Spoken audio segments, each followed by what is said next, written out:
带去读唐诗。忆往事并书，作者杜甫。志得二载，父自经金光文出，文道归hom上。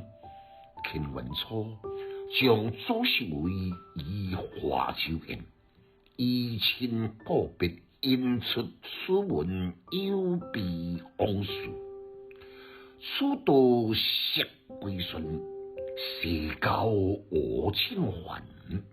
至今残破胆，应有未交魂。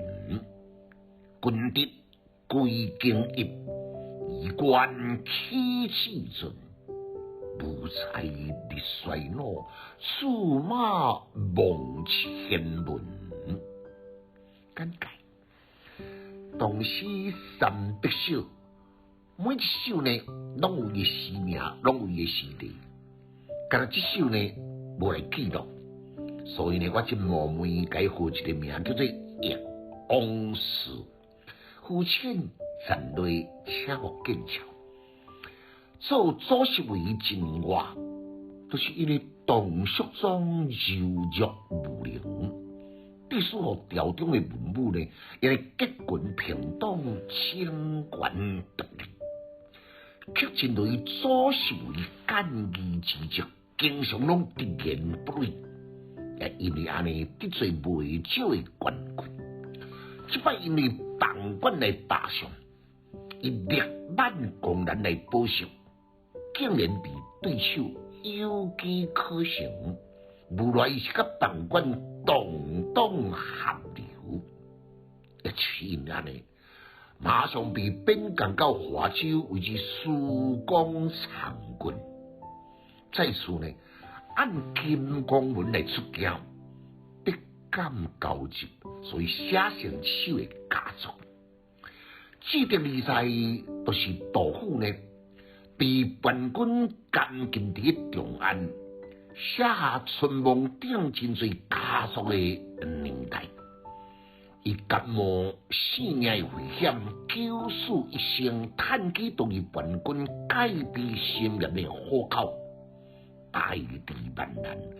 对这座金光文战战兢兢，长途跋涉到皇上来投效新军唐肃宗。到即马呢，算过来差不多年外尔，回忆往事，伊还阁是惊魂未定，敢亲互南柯一定梦。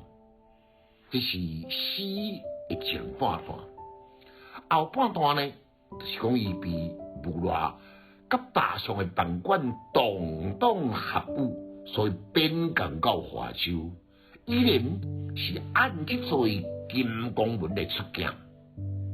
回忆思今，普渡汹涌，必感交集。既然伊被降职，伊被贬降，这毋是唐肃宗的主旨，只是因为家己无才无德，老迈无能，所以徛伫马顶，额头回望长安。帝君尧舜上雄心壮志，永远无法度通来履行咯。读诗的囡仔袂学歹，有气质，还有文采，读诗快乐哦。